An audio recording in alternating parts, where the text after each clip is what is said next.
Hi, it's October 25th, 2025. So time for one of James's video diary entries for the day. I'm a lucky man, and I'm grateful for what I have. My life is changing, and I'm going to have to start doing some cleaning again.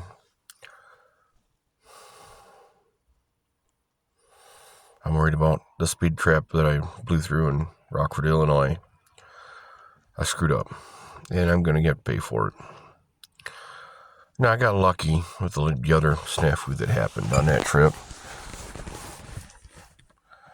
Well, I clipped the barrier by accident. I didn't clip it hard, but I did it really early in the morning, trying to get it into dock early so I could get my next load.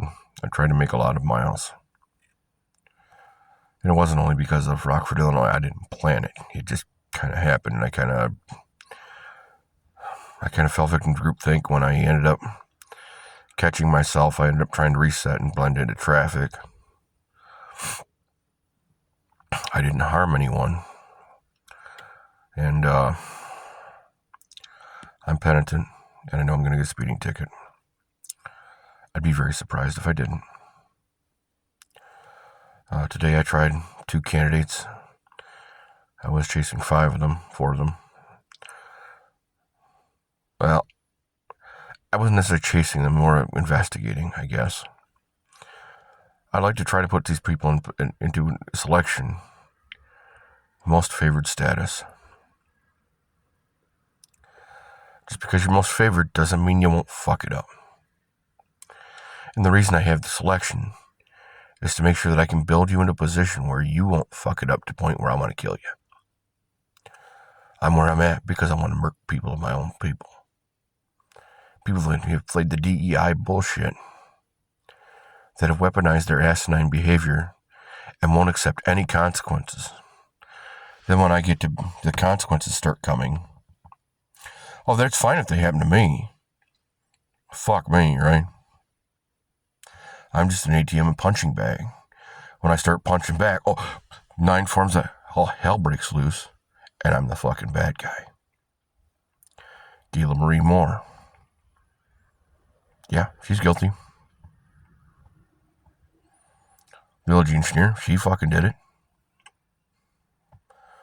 Both as Lela Jean Richardson and Lela Jean Schneer. Michaela Olivia Richardson, not a candidate in that respect. She was my daughter. She tried to use the grandchildren as an extortion tactic. She's trying to extort money from a relationship we don't possess.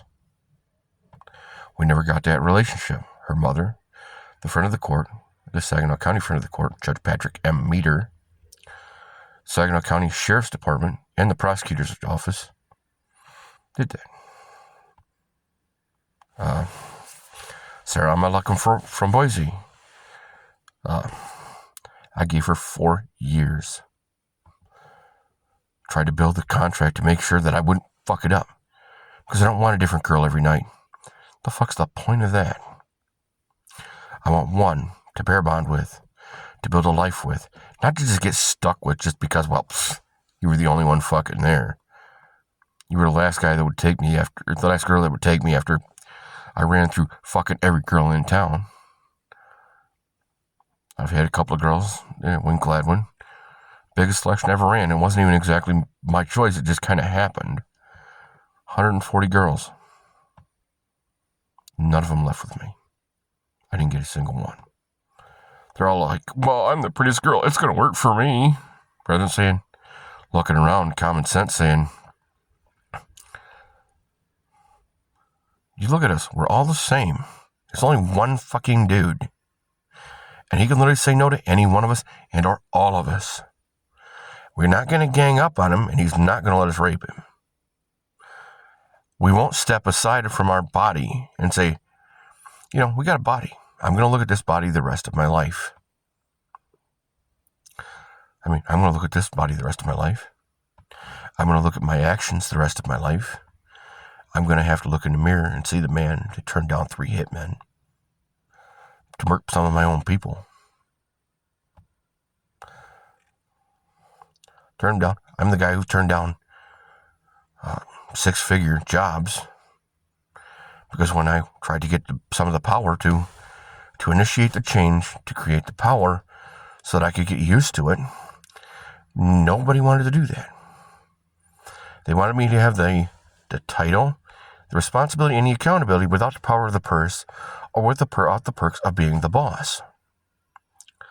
One of the girl that I literally turned it down just simply because it's got to be my way. Well, you do understand, I've been fucked over so badly over 20 years of mentally, emotionally, financially by my father, my mother. These are people that should be fucking supporting me. They should be making sure that I had a lawyer when I had child support. They should have been not fucking me over, taking my shit, saying, well, you just have to fucking accept it. So I walked away from $30,000 that I paid for in my own tools. I had worked for 3 times over. Why I don't have a savings. After 15 years as an auto mechanic, I don't have savings. My child support's paid for. I've got an overpaid Social Security I'm still working on. Thanks to the DHT, I have the ability, I'm paying it back. Next week, I begin a shit job for the next 2.5 months. It wasn't a volunteer thing. I was voluntold if I had anywhere else to go. I'm seriously thinking about it. Because this voluntold bullshit, you can't get people to do it because you won't fucking pay them. You want them to work harder, more technical, in a nasty job for less money. Or even the same money. Mostly less money. But even for the same money, it's not right. It's a shit job. You put money behind it. If you're a decent place. I don't know, maybe that's just me. Maybe I'm old-fashioned. Maybe I don't do the DEI bullshit. Because I know you can't pay token people. Token people don't make you money. They just don't. I've had people tell me that, oh, he's such a nice guy. I said, what the fuck am I? Chopped liver? I'm the motherfucker that's been for the last 4 years covering your ass. He comes in 2 months. Oh, boo-hoo, I'm so poor me. Bullshit, you fucked yourself into the position you're in. You fucked yourself out of a $22 an hour job to have to spend $30,000 to get a $12 an hour job. Dude, you don't get it? That's not being a nice person. That's being a passive-aggressive piece of shit that got kicked out. That's why I left Lear. I'm not an ATM. I start setting up boundaries. People fucking start going, well, you're the beanie. Dude, I got skills. I need to get paid. I'm not fucking paying for the BDI bullshit. That's why my communications here are almost exclusively text. Because if I literally lit off, I'd get fired. I got nowhere to go. I do have experience now running a Class A. And personally, I don't want the responsibility without support. 3 women have told me no. Just flat out said, I'll take the emotional from you because I know you can do it. But I'm not going to give you any physical. Fuck that. And that was today. I'm so sorry. Bullshit, you're sorry. You're not penitent at all. If you're penitent, you pull your head out of your ass. Realize that the skills that make me so proficient also have taken the place of a lot of the human skills that I could have, would have, should have had. That, well, I didn't want to do the work, but I wanted you to get all the money, and I get all the good consequences, and you get all the bad ones. Well, that makes me a mean bitch. That makes me a hard person. Sorry, I mean, that's just kind of, that's the Newtonian way of the world. And I'm not ungrateful that I have support. I do. I'm building it. I don't have it 100%. I don't have it local. I don't have a woman that touches my arm, that snuggles me. God help me, I would love it. God, at first I probably would be so fucking freaked out. I'd be so nervous about having to build those skills because I just don't have them. I mean, if you go back, it was Nora Brzezowski. I tried with her. Then when I called, she said, well, I'm too busy. Call back later. Fuck you. You said call anytime. When I call, you're too fucking busy. That's why nobody wants to fucking be around you. That's why you're struggling. You get a guy who literally has nothing better to do than to be a think tank for you. To let you come in, a couple of warm cooked meals, maybe a piece of ass a couple of times a month. Comes in 4 times a month. Maybe I come in once a month for 3 days. Once a month for 3 days, I get laid at least one of those 3 days. I get laundry done, warm cooked meal, and packed up and back out on the road. The money that comes in, most of it goes to my bills.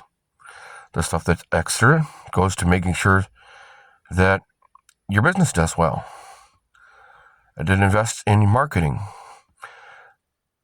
I invest in having a conversation with me when I can actually talk to you, when the road is not going to be on a problem. I have a headset. I generally don't use it. Don't need it. I don't need to talk to everybody 57 fucking times. I'm a company driver. As a company driver, all I need to know is the dispatch would say, hey, yep, dock got me in. I'm on my dock. I'm on my way out. Got me another load? Can you get me another load before they unload me? I'm in the dock. They're already inside. It'd probably take 45 minutes to an hour to unload a semi. Well, deal with the sorting process for the most part. And some docks I love them. They're great. Mill Creek out of Mill Creek, Ohio. Great dock. Hardinger out of Erie, Pennsylvania. The dock sucks donkey balls. It's fucking hard. It's a difficult dock. For a rookie, it's an extremely difficult dock. But the service is great. They get you in, they get you out. They're sleeping on site. Most of the sleeping on site it's not like the Taj Mahal. You sleep in your truck. You just back anywhere next to another one of the trailers and you set your alarm so that you can get up when you know they're either on their way or they just got there after the first or second cup of coffee. And even if you have a later dock time, you can get in way early. Midwest Forge out of Cleveland, Ohio. Nice place. Security is great. Sometimes they just don't have the load prepared because it's in manufacturing and you're doing on-time delivery. Some of the times for that, when I get out of that, I always turn left to eliminate the liability of the right turns because they're freaking nasty in Cleveland. Going in, you can go in any direction. Coming out, you always go left. The post plant down in Jonesboro, Arkansas. It's a little tight. I think they needed to have somebody who was an E4. Think their problem through and put it on their network to figure out what the rules are and what the workarounds are. Some of that stuff wasn't well thought out. They have good crew. It's very excellent. I'm grateful for the job I have. There's just I'm bitching about the aspects that are just for me that suck. I'm bitching about the clearing of all these candidates. Now I'm fucking nothing. I'm living in a truck. I'm at the terminal here in Reese, Michigan. The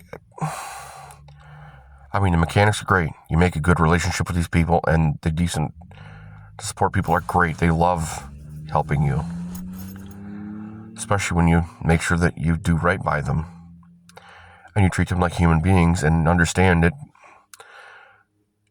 You understand the circle of how the money comes in, where the pay point is. If my truck doesn't run well, I can't make money. It will come off the road. If I pull into a DOT checkpoint and they pull me around and they look at my truck and half the dashboard's lit up like Christmas, they're going to ask. It's going to sound like the Muppet Kitchen. Hurt, hurt. Then they're going to go all over this thing, crawl over it like ants and go, you got 3,000 things wrong that it makes this untenable for the road. I mean, I got spare parts. I make it a point to get these spare parts. My CB, I end up smoking it. I tried tying into the power in the truck, and it didn't work very well. I'm going to looking for that. I'm looking to try and find another candidate to step up, to start the process all over again. I don't want 500 fucking girls. I only want to chase one. I want one that's not going to abuse me. I want one that understands that my process and the control I'm asking for, because they are so important to me. Because it's so important for me to be able to have to trust you to keep the home fires burning. I have to be able to trust you not to put me in a position where I'm going to be so angry that you murder, turn you into Humpty Dumpty, scatter you over 5 states. You know, all the king's horses and all the king's men aren't going to fucking put you back together again. And no amount of excuses is going to be sufficient to take the place of the loss. That's why you're so important to me. That's why this is so fucking important to me. I can't build a family if I can't have a partner. Well, I woulda, coulda, shoulda doesn't fucking do the job in time. And this is time sensitive. It's not when you're ready, it's when I'm ready. It's when I asked. It's not 3 years later. It's not 10 minutes later. It's not, oh, I need a favor, I need money. A lot of these internet girls are doing the same shit. And I'm not even sure they're all girls. It's catfishing shit for lonely hearts. I'm catching a lot of that shit right now. I'm going to have to go back through and clean it out.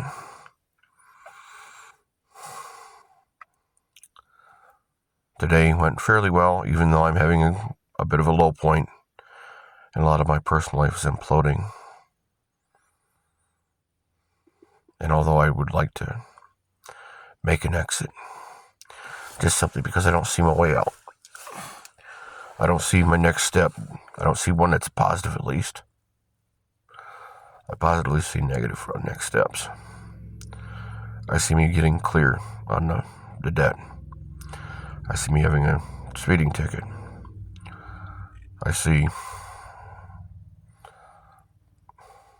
2.5 months of shitloads doing shit work that nobody else wants to do because it's technically important, but it's technically,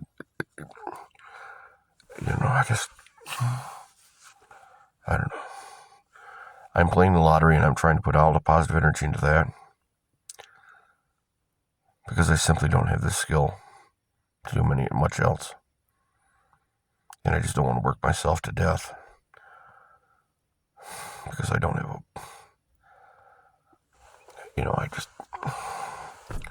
I got nowhere else to go. I don't have reserves. I've used them all as far as I can.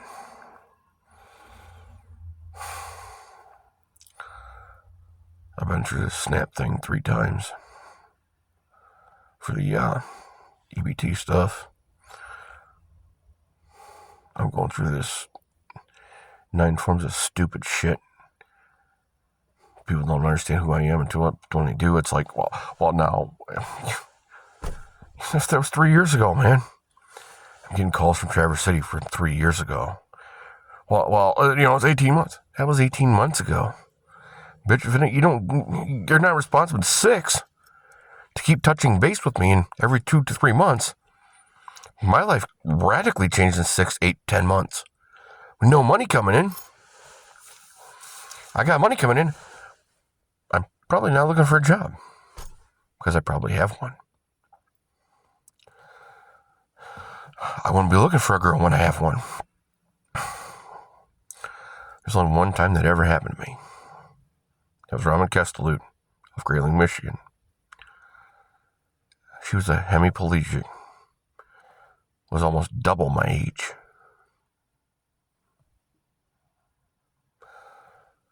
It's close to I ever come. Other than that, I've never had issue with it. Not before and not since.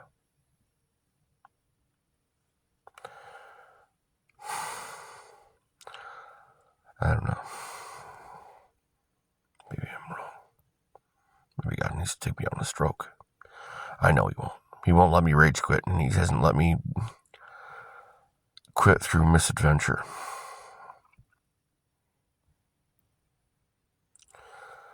Tried developing these processes and techniques and tips to build forward for others so that it would strengthen me and become my base so that I could go up, make my pyramid bigger.